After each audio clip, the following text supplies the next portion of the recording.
Mesdames et messieurs, c'est un véritable honneur pour moi que de vous souhaiter la bienvenue ici au Sénat. Je ne vais pas me lancer dans une énumération de toutes les brillantes personnalités ici présentes. C'est un exercice beaucoup trop dangereux quand on oublie quelqu'un. Donc soyez encore une fois toutes et tous les bienvenus ici. Je voudrais commencer par remercier Monsieur le Président du Sénat. C'est toujours prudent de remercier son chef quand on commence un discours. En tout cas, Gérard Larcher a très aimablement mis à notre disposition les salons de Beaufranc, ici, qui dépendent de la présidence du Sénat. C'est un lieu historique et très, très officiel qui nous rassemble aujourd'hui et je suis très heureux de pouvoir m'y exprimer devant vous. Tout d'abord, je tiens à adresser mes sincères remerciements aux organisateurs de cet événement et à tous ceux qui ont contribué à sa réussite.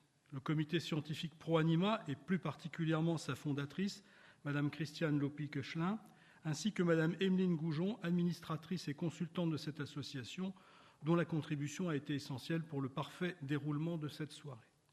Je souhaite exprimer aussi ma profonde reconnaissance à Monsieur Jean-Baptiste Descroix-Vernier, dont l'engagement philanthropique et la générosité nous permettent d'être réunis ce soir pour mettre en lumière des travaux scientifiques d'avenir qui bénéficieront à tous, êtres humains et animaux. Il incarne un modèle où l'innovation, la réussite et l'altruisme cheminent ensemble en soutien aux plus vulnérables et au profit de tous. C'est un honneur pour moi d'y être associé. Alors, on vous a dit tout à l'heure que ma formation initiale est celle de vétérinaire et en tant que soignant des animaux, mon regard a fortement évolué. Je vais essayer de vous expliquer comment et de quelle façon. J'ai été rapidement convaincu de plusieurs choses. En tant qu'êtres humains, nous sommes très différents des animaux, certes, mais autant que certains le sont entre eux. Ensuite, ce que je perçois des animaux l'est sous le prisme de mes capacités d'humain et comporte donc des biais et des incapacités. Enfin, ces différences ne peuvent légitimer une différence d'attention, de considération. Sur quels critères est-ce que je décide de soigner avec davantage d'attention un splendide chat de race plutôt qu'un très vieux chien sans race, ou bien même une souris? Le contexte est posé avec lui un cortège d'interrogations, notamment lorsqu'il s'agit de justifier, pour moi-même, l'utilisation d'animaux en recherche scientifique. Comprendre fut donc ma première démarche. Qu'est-ce qui nous a conduit à penser que des animaux peuvent être un modèle pertinent pour l'être humain? N'est-ce pas une forme d'antispécisme, après tout, que d'expérimenter sur des poissons ou des rongeurs des thérapies comportementales? Comment peut-on d'un côté affirmer que leurs perceptions sensorielles ne peuvent être semblables à celles de l'être humain et que conséquemment ils ne souffrent pas de la conscience de leur triste condition, et de l'autre invoquer des analogies telles qu'elles justifient la pertinence du modèle animal? Quelles sont les alternatives? L'absence d'alternative peut-elle justifier d'utiliser des méthodes inadaptées, génératrices de souffrances extrêmes?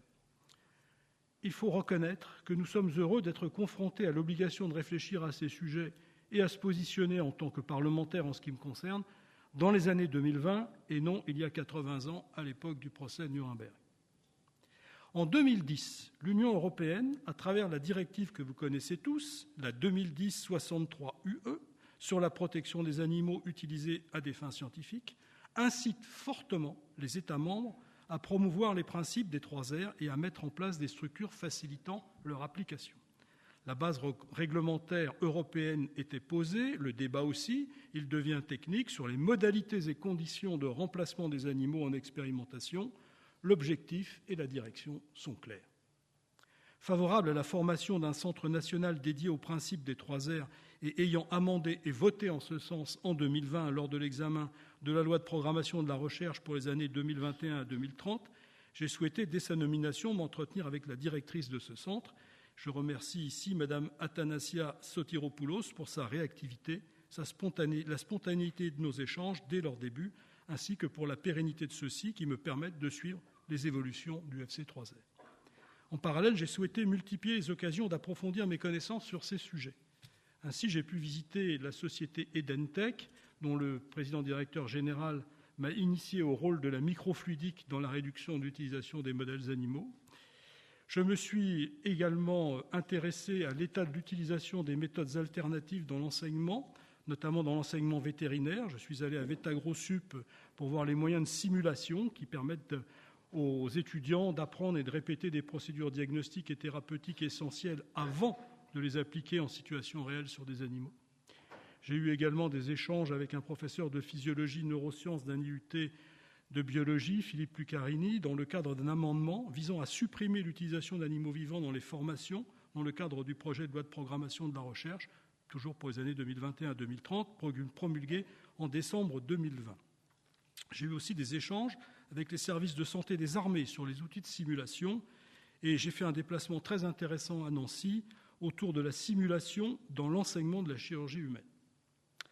Présent ou représenté aussi à de nombreux événements qui m'ont entre autres permis de faire la connaissance et de recevoir ensuite des personnalités telles que M. Xavier Gidrol, dont nous regrettons tous l'absence ce soir. Il a dû annuler sa venue, mais évidemment sa contribution est très importante.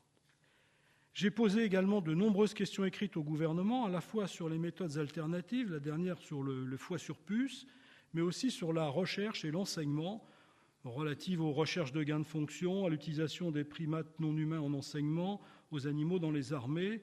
Et puis, j'ai soutenu, pour le projet de loi de finances 2024, un amendement en faveur du FC3R. Vous me permettrez un instant de saluer ici l'engagement de personnes présentes depuis le début dans le paysage associatif sur ces sujets, Madame Muriel Aubrier, le docteur Roland Cache et mon confrère vétérinaire, le docteur André Ménache. Puis, au terme de cette prise de connaissance, il y a eu un moment clé, en octobre 2022, quand j'ai pris connaissance d'un article du Wall Street Journal qui titrait « De quelle façon les tests sur les animaux nuisent aux humains ? Le Sénat des USA adopte un projet de loi pour les limiter et ce ne sont pas les rats que les législateurs cherchent à protéger. » Fin de citation. Cet article traite de l'adoption par le Sénat américain donc de la loi bipartisane FDA Modernization Act 2.0 rendant les essais sur les animaux facultatifs, permettant aux fabricants de produits pharmaceutiques de choisir les tests d'essais de toxicité les plus efficaces. Au-delà de l'adoption de ce projet de loi par le Sénat américain, le fait que le quotidien économique et financier le plus vendu au monde s'empare de ce sujet est un réel signal d'un changement en cours qui va révolutionner les activités économiques concernées. Il est question de souveraineté scientifique et économique. Les États-Unis prennent, une fois de plus, une avance réglementaire en laissant aux entreprises pharmaceutiques la possibilité de ne pas tester sur les animaux. La France, qui occupe une position mondiale notable en recherche scientifique, ne doit pas perdre sa souveraineté sur ces marchés. En filigrane, il s'agit aussi bien sûr de réduire les souffrances animales en levant l'obligation de recourir à l'expérimentation animale. Mais il est aussi et surtout question de pertinence des soins et de la responsabilité du législateur à cet égard. Donc, en autorisant pleinement l'utilisation des modèles in vitro, in silico, organoïdes, etc., tout modèle non animaux, comme alternative aux études animales, les États-Unis marquent une avancée réglementaire plus rapide que l'Europe. L'Europe, quant à elle, n'interdit pas l'usage de méthodes alternatives, mais les réglementations européennes actuelles exigent des tests sur animaux comme référence principale. Ainsi, c'est à l'Union européenne de porter ces évolutions réglementaires. Une révision de la directive 2010-63-CE, base légale européenne des études non cliniques, est en cours. En prend-elle suffisamment le chemin ? Le dernier document en date du 20 mars 2024 est le rapport du Parlement européen validé par la Commission sur cette proposition de nouvelle directive.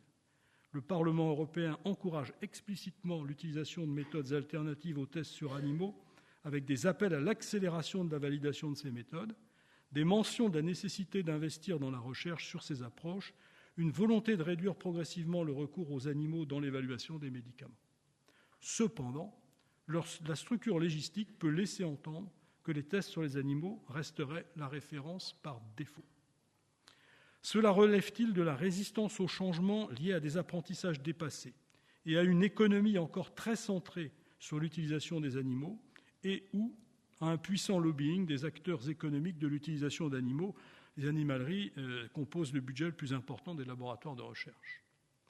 Alors, dans ce contexte, il faut compter sur les avancées des connaissances en matière de méthodes alternatives et les faire connaître pour bousculer la résistance au changement qui semble encore dominer, afin de donner une valeur légale aux méthodes alternatives.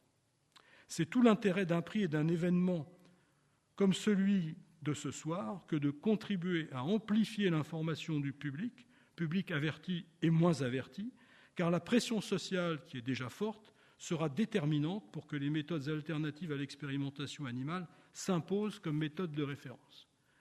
Je félicite donc très chaleureusement les lauréats de ce soir, qui illustrent parfaitement les progrès quotidiens des méthodes alternatives et les organisateurs de ce prix qui contribuent efficacement au débat public. De mon côté, soyez assurés que je reste vigilant sur l'évolution de la procédure législative en cours, dont l'entrée en vigueur est prévue pour 2026, avec une transposition dans les États membres en 2028. Je vous remercie.